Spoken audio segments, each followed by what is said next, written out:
네, 저는 여러분들과 함께 설교를 준비하면서 말씀을 전할 때 굉장히 중요하게 생각하는 부분들이 있어요. 늘 성경 말씀을 준비하면서 설교를 준비하면서 가장 중요하게 생각하는 포인트는 그 본문에 쓰여진 역사적인 배경, 과연 그 당시에 이 말씀이 쓰여질 때는 어떤 상황이었고 어떤 시대였고 그 배경들이, 역사적 배경들이 어떻습니다라는 이야기를 꼭 드려요. 그래서 그 배경이 이제 굉장히 중요하다라는 생각을 하는 이유는 그때 당시에 어떤 마음으로 이 기자가 이 글을 썼을까라고 하는 것을 우리가 생각하기 위해서인 거죠. 그러고 난 다음에는 그 본문에서 말하고자 하는 중요한 메시지가 뭐냐, 그 포인트가 뭐냐, 거기서 이야기하는 그 포인트가 무엇인가 라고 하는 것이 중요하고요. 그러면 그런 상황 속에서 과연 그 신앙은, 그때 당시에 그 믿음은 무슨 답을 우리에게 주고 있는가 라고 하는 거죠. 그래서 기독교 신앙이라고 하는 것이, 이 믿음이라고 하는 것이 우리 삶에 어떤 의미를 부여하고 있느냐, 어떤 의미를 우리에게 부여하고 있느냐. 그래서 하나님은 우리의 삶에 구체적으로 어떻게 개입하시느냐라고 하는 거예요. 이게 어떻게 보면은 이제 설교를 준비하는 설교자에게는 기본적인 거예요. 어떤 배경을 설명하고 거기에 나와 있는 메시지가 어떤 메시지인지 그 포인트를 잡아주고, 그러고 나서는 이제 적용이라고 하는 거죠. 이 메시지가 어떻게 우리의 삶에 적용될 것인가. 그래서 하나님은 나에게 어떤 개입을 하고 계시는가 라고 하는 것을 이야기하는 거죠. 이게 설교의 기본적인 툴입니다. 그래서 오늘 본문이 말하고 있는 역사적인 배경은 바벨론 포로 시대예요. 여러분들께서도 너무나 잘 아시듯이 이스라엘 민족은 남유다와 북이스라엘로 솔로몬 시대 이후에 갈라졌습니다. 그래서 북이스라엘은 기원전 721년경에 아수르에 의해서 멸망을 당했고요.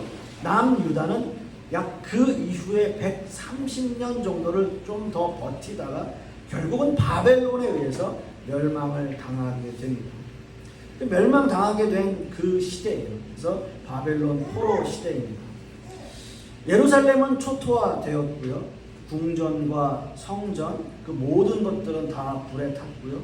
거기에 살고 있던 귀한 집기들, 거기에 있었던 귀한 그 집기들은 다 약탈당했어요. 그때 당시에 성전에 들여졌던 것은 대부분 다 금으로 만들어져 있기 때문에 그 모든 것들이 다 약탈을 당했고, 많은 사람들이 죽었고요. 또 가족을 잃었고, 그나마 생명을 건진 사람들은 왕족과 귀족들, 그런 사람들은 대부분 다 바벨론의 포로로 끌려가게 됐습니다. 나라가 망한다라고 하는 것, 어떻게 보면 정말 상상할 수 없는 일이죠. 나라가 망한다. 우리도 그렇잖아요. 나라가 망한다라고 하는 것은 결코 생각할 수 없는 그런 마음일 겁니다. 저는 그 시대 사람은 아니지만 우리나라도 그런 때가 있었잖아요. 일제강점기 시대 때가 우리나라도 있었어요. 또 6.25 전쟁의 아픔도 있었던, 그래서 그것이 실제적으로 지금도 우리나라가 어떻게 보면 세계에서 유일한 분단 국가라고 하는 것. 그러니까 분단 국가는 있지만 분단 국가 중에서도 우리나라는 아직도 전쟁 상태에 있는, 휴전 상태에 있는 그런 시대를 우리는 살아가고 있습니다.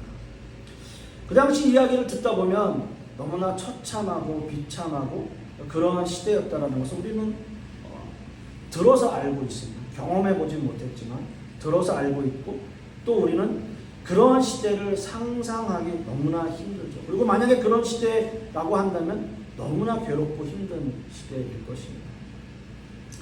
따라서 이런 극단적인 상황에서 정말 그 바벨론 포로 시대라고 하는 그 극단적인 상황에서 신앙적으로는 두 가지의 문제에 이르게 돼요. 두 가지의 문제의식이라고 말할 수 있을 겁니다. 하나는 자신들이 그동안 믿었던 하나님이 무능력하신 존재인가? 라는 생각을 하게 돼요. 이런 문제의식이 들게 되는 것은 어떤 의미에서는 당연하게 드는 생각일 수도 있습니다. 하나님이 전능하신 분이시라면, 하나님이 우리를 선택하신 분이시라면 우리가 과연 이렇게 처참하게 유린당할 수 있을까? 그럴 수 있을까? 하나님은 전능하신 분이고 하나님은 우리를 선택하신 하나님이신데 과연 우리에게 이런 일이 당하게 할 수 있을까라고 하는 생각이에요. 그런 생각이 드는 건 너무나 당연한 생각일 겁니다. 다른 하나는 자신들이 하나님으로부터 선택받은 민족이 애초에 아니었을 수도 있겠다라는 생각을 갖게 되는 거예요. 즉 내가 선택받지 못한 것은 아닐까라는 생각이 든다는 거죠. 이런 두 가지의 신앙적 문제의식을 가지게 된다는 거예요. 이건 역시도 하나님의 백성이라면 이런 일이 일어날 수 없다라는 전제와 논리 안에 있는 거죠.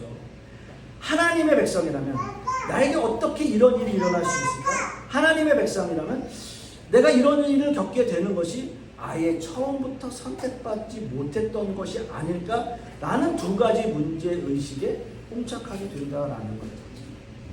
그래서 먼저 첫 번째 질문, 즉 여호와 하나님이 무능력한 존재이신가? 라고 하는 그 질문에 대해서 이사야 선지자는 1절 말씀에 이렇게 대답합니다. 한번 보세요. 1절 말씀. 야곱아, 너를 창조하신 여호와께서 지금 말씀하시느니라. 이스라엘아, 너를 지으신 이가 말씀하시느니라 라고 서두에 이야기를 합니다.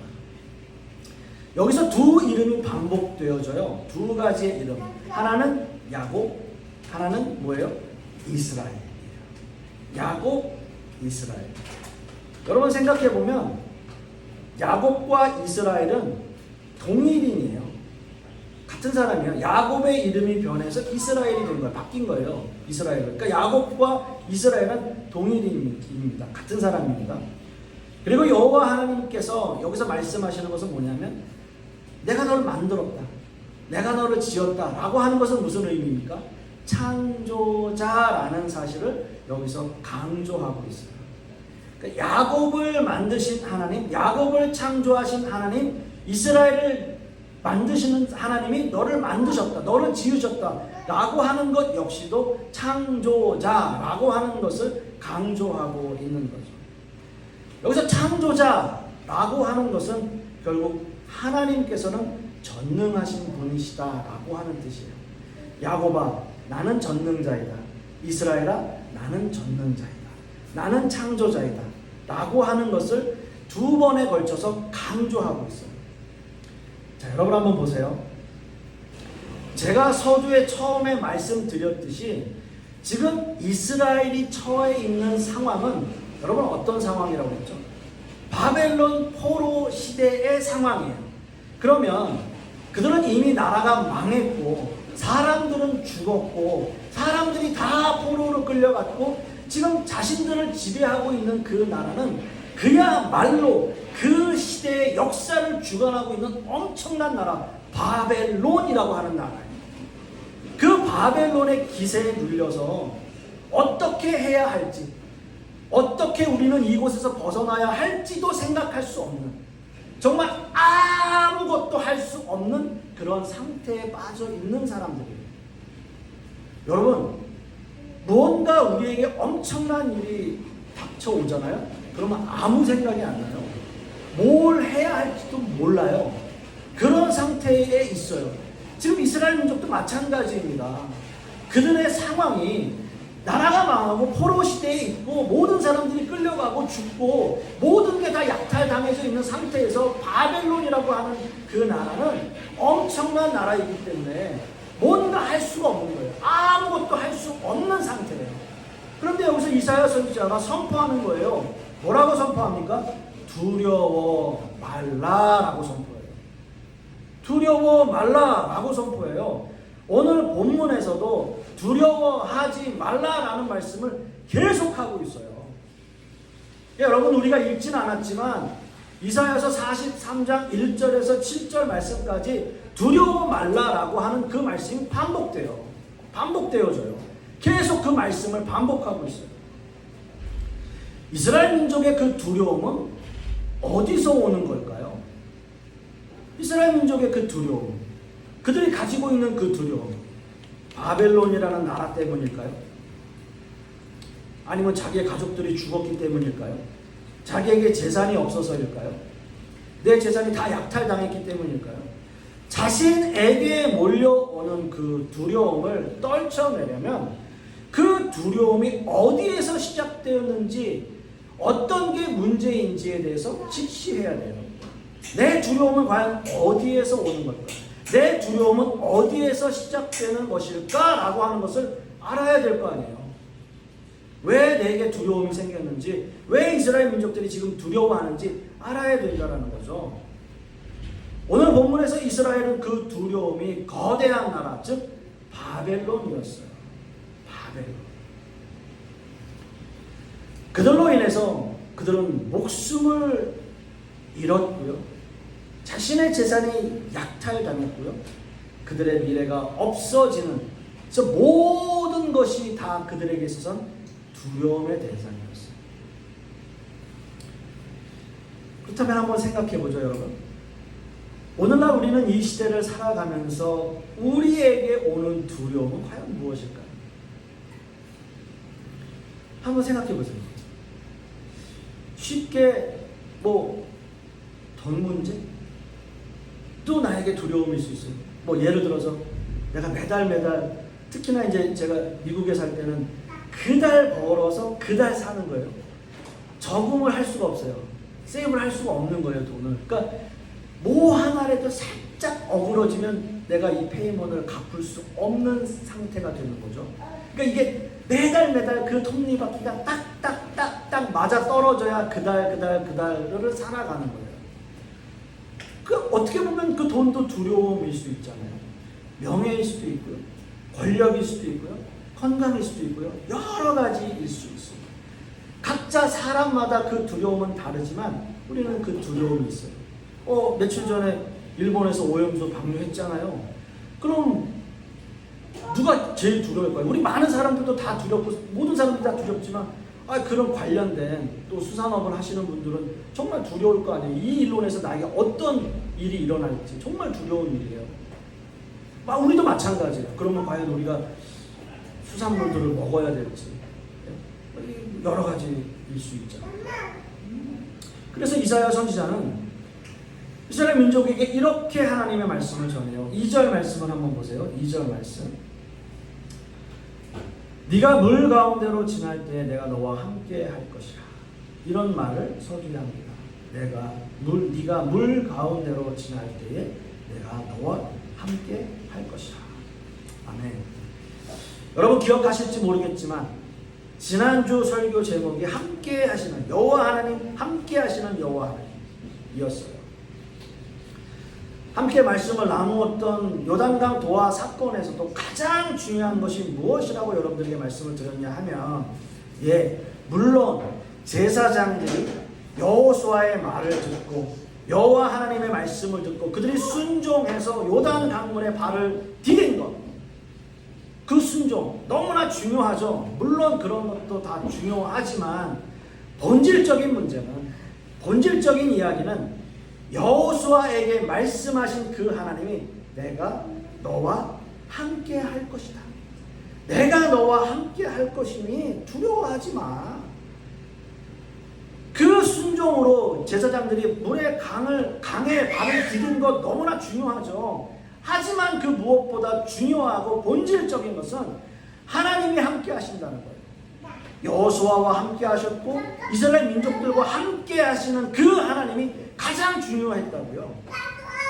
하나님께서 함께 하시는 것 너무나 중요합니다. 여러분 많은 사람들이 요단강이 갈라지는 또는 홍해가 갈라지는 기적을 바라고 있지만 무엇보다 중요한 포인트는 하나님께서 함께 하신다는 것. 그래서 지금 이스라엘에게 가장 두렵고 떨리고 우리가 어떻게 해야 할지 모르는 그 암울한 상황에서 이사야 선지자가 이스라엘 민족들에게 전하는 메시지는 하나님이 함께 하시고 계신다는 거예요. 하나님이 함께 하신다. 여러분 그 창조주 하나님이 나와 함께 하신다면, 우리와 함께 하신다면 그 바벨론을 우리가 두려워할 필요가 없다라는 거예요. 이스라엘 백성들에게 지금 그 얘기를 하고 있는 거예요. 이사야 선지자가 하는 말은 바로 그거예요. 그 거대한 나라, 그 엄청난 나라, 너희들 모든 것들을 다 뺏어가고 너희의 비전들 모든 것들을 다 앗아간 그 나라, 하나님이 함께 하시면 아무것도 두려워할 필요가 없다라는 거죠. 여러분 한번 생각해 보세요. 하나님이 함께 하시면 못할 일이 뭐가 있겠어요? 하나님이 나와 함께 하신다는 그 믿음만 있다면 우리가 못할 게 뭐가 있겠냐? 사실은 우리의 믿음이 부족해서죠. 우리의 믿음이 없어서죠. 하나님께서 여러분들과 함께 하신다는 그 굳은 믿음, 그 의지, 그런 것들을 함께 하고 계시고 여러분들과 함께 하심을 믿고 의지하시는 여러분 되시기를 간절히 축원합니다. 두 번째는요, 하나님은 나를 택하신 것이 맞는지 의심이 될 때예요. 왜냐하면 하나님이 선택한 백성이라면 이렇게 망할 수는 없는 거잖아요. 그렇잖아요. 이스라엘 백성들 입장을 한번 여러분 생각해 보세요. 아니, 하나님께서 우리를 선택하셔놓고 하나님께서 나와 함께 한다고 그렇게 성경에서 말씀하셔놓고서 이렇게 나라가 망하는, 모든 것들이 다 없어지는 이런 일들이 우리에게 있는다는 것이 정말 하나님께서 우리를 선택하신 게 맞나? 우리가 과연 성민의식을 갖고 있어도 되는가? 라고 하는 것을 생각할 수밖에 없는 상황이었어요. 그래서 이사야는 이렇게 답합니다. 1절 하반절에 너는 두려워하지 말라. 내가 너를 구속하였고 내가 너를 지명하여 불렀나니 너는 내 것이라 라고 말해요. 너무나 유명한 말씀이죠. 너무나 유명한 말씀입니다. 많은 신자들이, 많은 성도님들이 너무나 좋아하는 구절이죠. 이 본문에서, 오늘 이 43장 1절 이 본문에서 정말 중요한 문장을 하나 선택하라면 너는 내 것이다, 너는 내 것이다 라고 하는 그 말씀일 거예요. 사랑하는 성도 여러분, 너는 내 것이다 라고 말할 수 있는 사람은 누구일까요? 너는 내 것이다. 사랑하는 사람이잖아요. 사랑하는 사람. 아무 연관도 없는 사람한테 당신 내 거야 라고 얘기하면 그거 정말 안 되는 거잖아요. 그죠? 이상한 사람 취급받을 뿐만이 아니라 스토커도 범죄예요. 범죄. 그런 말 할 수 있는 건 아무 관계가 없는 사람들은 아니죠. 당연히. 이런 말을 할 수 있는 것, 너는 내 것이라고 말할 수 있는 사람은 당연히 사랑하는 사람과의 관계에서만이 할 수 있는 말이라는 거죠. 사랑입니다. 사랑하는 사람에게만 말할 수 있는 너는 내 것이다 라고 하는 이 단어. 하나님이 이 백성을 버리신 것이 아닌가 라고 하는 것에 대해서 하나님과 아주 신랄하게 대화를 나눈 선지자가 한 사람이 있어요. 그가 누구냐 하면 하박국이라고 하는 선지자입니다. 하박국 선지자는 너무 답답했던 거예요. 이스라엘 백성이 불순종하고 그들이 정말 나쁜 행동, 나쁜 짓 한 거 너무나 잘 알겠어요. 선지자 입장에서 너무나 답답해요. 그런데 이 백성이 나쁜 거 알고 이들이 불순종한 거 아는데 이들보다, 이 이스라엘 백성들보다 더 나쁜 사람들을, 나쁜 백성들을 들어서 이 백성을 치는 거예요. 하나님은 이해할 수가 없는 거예요. 이들보다 선한 백성들이, 착한 백성들이, 하나님의 말씀에 너무나 순종하는 다른 나라라도 이 백성을 벌주면 그나마 이해하겠는데 이들보다 10배, 100배, 1000배나 나쁜 백성들이, 바벨론이라고 하는 백성들이 이스라엘 민족들을 치는 거예요. 말하자면 벌을 주는 거예요. 이 백성을 망하게 하는 거예요. 이게 이해가 되냐라는 거예요. 하박국 선지자는. 하나님, 난 이건 도저히 이해 못합니다. 하나님, 우리 백성 나쁜 거 아는데 우리보다 훨씬 더 나쁜 저 바벨론이 우리를 친다니요. 말이 안 됩니다. 이해할 수 없습니다 라고 하나님께 계속 질문을 해요. 3번이나 반복적으로 질문하는 거예요. 결론은 이거예요. 하나님의 궁극적인 목적은 이스라엘을 돌아오게 만드는 거예요. 이스라엘 백성을 그렇게 그냥 버리시는 게 아니라 그들보다 더 나쁜 백성들을 들어서 비록 벌하시긴 하지만 그들을 버리는 게 아니라 그들을 돌아오게 만들려고 하는 거예요. 그들이 돌아오는 거예요. 이스라엘 백성들이 돌아오게 하는 거예요. 여러분, 바울 사도도 그런 말을 했어요. 내가 이방인들을 전도할 때 유대인들이 그걸 보고 오히려 마음에 시기가 나서 그들이 하나님께로 돌아오게 하려 합니다. 라는 말을 했어요, 바울 사도가. 그건 뭐예요? 유대인들, 이스라엘 백성들을 하나님께서 버리시느냐? 아니에요. 이방인들을 통해서 이 이스라엘 백성들이 시기 나서 돌아오게 만듭니다. 지금 이스라엘 백성도 하박국 선지자가 하는 그 질문의 답이 그거예요. 내가 이렇게 하는데 이유가 있는데 그게 돌아오게 만들려는 거예요. 이스라엘 백성들 다시 돌아오는 거예요. 그래서 이 모든 상황에 대해서 하박국 선지자가 하나님 앞에 이렇게 찬양해요. 그날에 사람이 예루살렘에 이르기를 두려워하지 말라라는 선포를 먼저 하고요. 그리고 나서 너의 하나님 여호와가 너의 가운데 계시니 그는 구원을 베푸실 전능자이시라 라는 선포를 해요. 어떻게 해요? 여호와 하나님이 너의 가운데 계신다. 너와 함께 하신다 라는 거예요. 하나님께서 우리와 함께 하시면요, 우리가 어떤 상황이 있다 할지라도 우리를 돌아오게 만드시는 분이 하나님이시라는 거예요. 그게 하나님이에요. 그분이 바로 우리의 하나님이십니다. 우리를 구원하신 분이시고 창조주 하나님이시라는 겁니다. 말씀을 맺습니다. 지금 바벨론 포로로 잡혀있는 백성들에게 하나님께서 말씀하시는 거예요. 그 선포는 정말 놀라운 선포예요. 만약 이런 사실을 그 백성들이, 이스라엘 백성들이 깊이 알고 깨닫고 확신하고 있다면 비록 그들이 바벨론의 포로로 잡혀온 유대인들이라 하더라도 그들은 두려워할 필요가 없고요. 그들과 함께 하시는 하나님을 믿고 의지하고 있다면 그들은 그 어떤 상황에서도 하나님께 돌아오게 될 것이라는 거예요. 여러분, 이 말씀은 지금 이 시대를 살아가는 우리에게도 동일하게 적용되는 말씀이에요. 여러분, 두려워하지 마시고 하나님이 우리와 함께 하신다는 그 사실을 믿고 의지하시는 저와 여러분들 되실 수 있기를 간절히 소망하겠습니다. 기도하겠습니다. 아버지 하나님, 참 감사합니다. 우리가 어떤 상황 속에 있다 할지라도 하나님께서 우리를 돌아오게 하시며 또 하나님께서 우리와 함께 하시며 우리를 인도하시는 분이심을 우리가 오늘 말씀을 통해서 다시 한번 깨닫습니다. 우리가 절대 두려워하지 않고 하나님만을 의지하며 살아가는 우리 모든 성도님들 되게 하여 주시옵소서.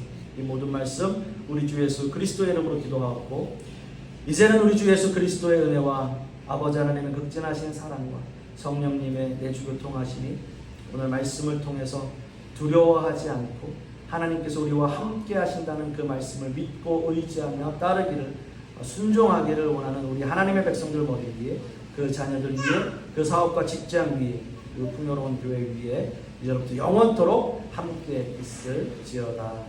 아멘.